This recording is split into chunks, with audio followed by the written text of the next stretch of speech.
आज राहुल के दोस्त विनय के बेटे का नामकरण था, इसलिए वह ऑफिस से सीधे उसके घर चला गया था। वैसे राहुल को ऐसे उत्सव पसंद नहीं आते थे, पर विनय के आग्रह पर उसे वहां जाना ही पड़ा, क्योंकि विनय उसका जिगरी दोस्त तो था। यार, अब तू भी सेटल हो ही जा, आखिर कब तक यूं ही भटकता रहेगा। फंक्शन खत्म होने के बाद नुक्कड़ वाली पान की दुकान पर पान खाते हुए विनय ने राहुल से कहा। नहीं यार, राहुल पान चबाते हुए बोला, तुझे तो पता है ना कि मुझे इन सब झमेलों से कितनी कोफ्त होती है। भाई, मैं तो अपनी पूरी जिंदगी पति नाम का पालतू जीव बनकर नहीं गुजार सकता। मैं सच कहूँ तो मुझे शादी के नाम से ही चिढ़ है, और बच्चा ना भाई ना। अच्छा यार, जैसी तेरी मर्जी। इतना कहकर विनय खड़ा हुआ। पर हाँ, एक बात तेरी जानकारी के लिए बता दूं कि मेरी पत्नी राशि की मुंह बोली बहन करिश्मा फिदा है तुझ पर। उस बेचारी ने जब से तुझे मेरी शादी में देखा है, तब से वह तेरे नाम की ही रट लगाए बैठी है। उसने जो मुझसे कहा वह मैंने तुझे बता दिया। अब आगे तेरी मर्जी। उसके बाद काफी समय तक दोनों की मुलाकात नहीं हो पाई, क्योंकि अपने घर वालों के तानों से तंग आकर अब राहुल ज्यादातर टूर पर ही रहता था। न जाने क्या है हमारे बेटे के मन में, लगता है पोते का मुंह देखे बिना ही इस दुनिया से चली जाऊंगी। जब जब राहुल की माँ उससे यह कहती, तब तब राहुल की बेचैनी बहुत बढ़ जाती।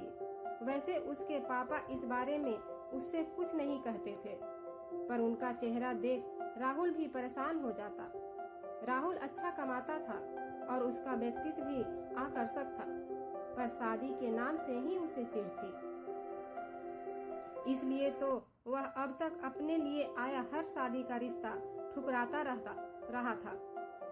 लेकिन फिर धीरे धीरे उसके मम्मी पापा ने उसे इस बारे में टोकना छोड़ दिया था, क्योंकि वे जानते थे कि शादी का रिश्ता जबरदस्ती से नहीं कायम किया जा सकता। माता पिता के इस बदलाव से राहुल बेहद खुश था, क्योंकि यह सब उसके लिए किसी सुकून से कम नहीं था। एक बार राहुल ट्रेन से सफर कर रहा था, तब उसकी मुलाकात शिल्पा से हुई, जो मॉडल बनने के लिए दिल्ली जा रही थी। शिल्पा उसी की तरह खुले विचारों वाली युवती थी, जिसे बंधन में बंधकर जीना बिल्कुल पसंद नहीं था। सच, तुम्हारे एवं मेरे विचार कितने मिलते जुलते हैं। सफर खत्म होने से पहले ही राहुल ने यह शिल्पा से कह डाला था। वह तो है, पर हाँ बोलो ना, राहुल बातचीत का सूत्र आगे बढ़ाता हुआ कह रहा था। अगर तुम चाहो तो हम दोनों एक राह के मुसाफिर बनकर रह सकते हैं। शिल्पा अपनी जुल्फों पर उंगलियां फेरते हुए बोली, सच, तुमने तो मेरे मन की बात कह डाली। यह कहते कहते ही राहुल की आंखों में एक अजीब सी चमक कौंध उठी थी। तो फिर क्या कहते हो? शिल्पा राहुल की आंखों में गहराई से देखते हुए उससे पूछने लगी थी। मेरी फ्रेंड का फ्लैट है यहाँ दिल्ली में, किराया कुछ ज्यादा है, तो क्या हम फ्लैट शेयर कर लें और बाकी खर्चे भी आधे आधे हो जाएंगे? कैसा रहेगा? हाँ, नेकी और पूछ पूछ, राहुल हंसते हुए बोला। दरअसल मैं खुद एक ऐसे फ्रेंड की तलाश में था, जिसके साथ मैं बिना किसी रोक टोक के सुकून से रह सकूं। और रही बात खर्चे शेयर करने की, तो उसमें मुझे कोई प्रॉब्लम नहीं है। इस तरह दोनों के बीच लिविंग में रहने की डील तय हुई, और फिर दोनों जल्दी ही उस फ्लैट में शिफ्ट हो गए। सच, क्या आजाद जिंदगी थी दोनों की। न किसी की टोका टोकी, न किसी के प्रति कोई जवाबदेही। आकाश में उन्मुक्त पक्षियों की तरह दोनों ही अपनी अपनी जिंदगी मजे से जी रहे थे। हर सुबह राहुल ऑफिस के लिए निकल जाता, तो शिल्पा काम ढूंढने के लिए एड एजेंसी के चक्कर काटती। शाम होने पर तकरीबन दोनों ही लौट आते, और अगर देर से भी लौटता तो दूसरे को परेशान होने की जरूरत नहीं थी, क्योंकि उनके फ्लैट की 2 चाबियां थीं। पर हाँ, साथ साथ डिनर करना, बाहर से पिज्जा या चाइनीज फूड ऑर्डर करना, यहाँ तक तो दोनों को मंजूर था। पर रात गहराते ही दोनों अपने अपने बेडरूम में चले जाते, ताकि दोनों के बीच कुछ भी ऐसा वैसा न हो जिसकी वजह से उन्हें किसी मुसीबत का सामना करना पड़े। एक बार शिल्पा को कई दिनों की दौड़ धूप के बाद एक नामी एड एजेंसी से मॉडलिंग का ऑफर मिला। तब वह मानो खुशी से झूम उठी। यार, आज तो वाकई में सेलिब्रेशन बनता है, राहुल ने कहा। हाँ बोलो, क्या चाहते हो? मैंने कब इनकार किया है? शिल्पा आंख से आंख मिलाते हुए राहुल के एकदम पास जाकर बोली। तो हो जाए आज फिर धूम धड़ाका, कुछ मौज मस्ती।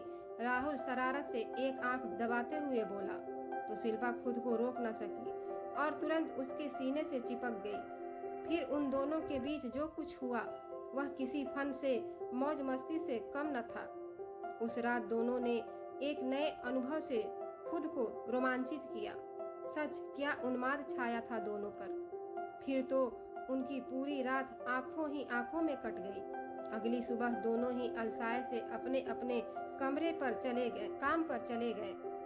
जब दोनों ने ही अपने ऊपर का लगा बंधन तोड़ दिया, तो ऐसे में अब तकरीबन हर रोज ही दोनों के बीच शारीरिक संबंध बनने लगे थे।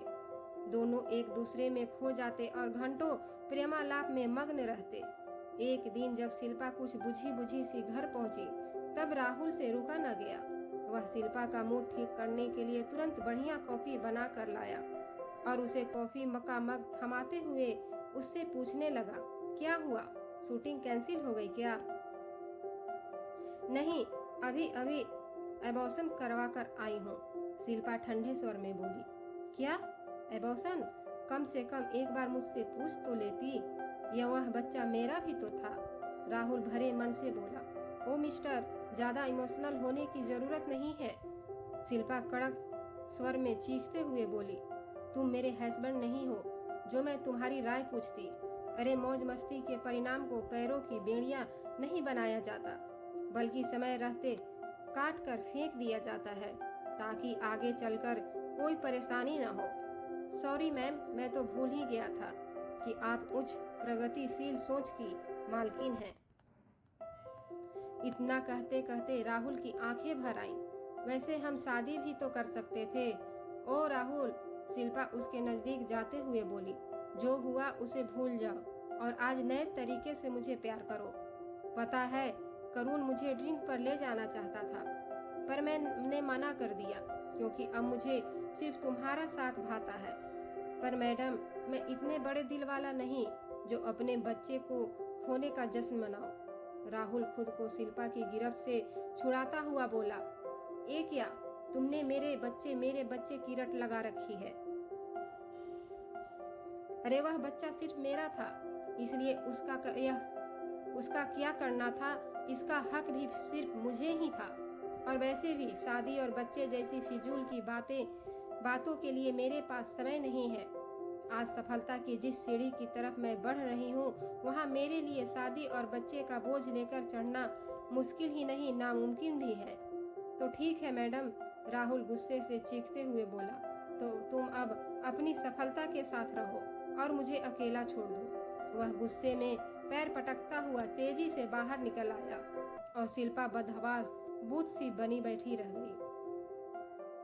बहुत देर तक खाली वीरान सड़कों की खाक छानने के बाद राहुल अचानक विनय के पास पहुंच गया।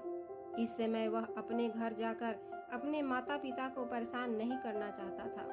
अरे वाह, आज चांद कहाँ से निकल आया भाई? विनय मुस्कुराते हुए उससे पूछने लगा। जवाब में वह फीकी सी हंसी हंस दिया था। यार, इस समय तेरे घर आकर मैंने तुझे भी परेशान कर दिया, राहुल कतराते स्वर में विनय से बोला। तू भी ना कमाल करता है यार। अगर तू बाहर से ही वापस चला जाता तो राशि भला मुझे बख्शती?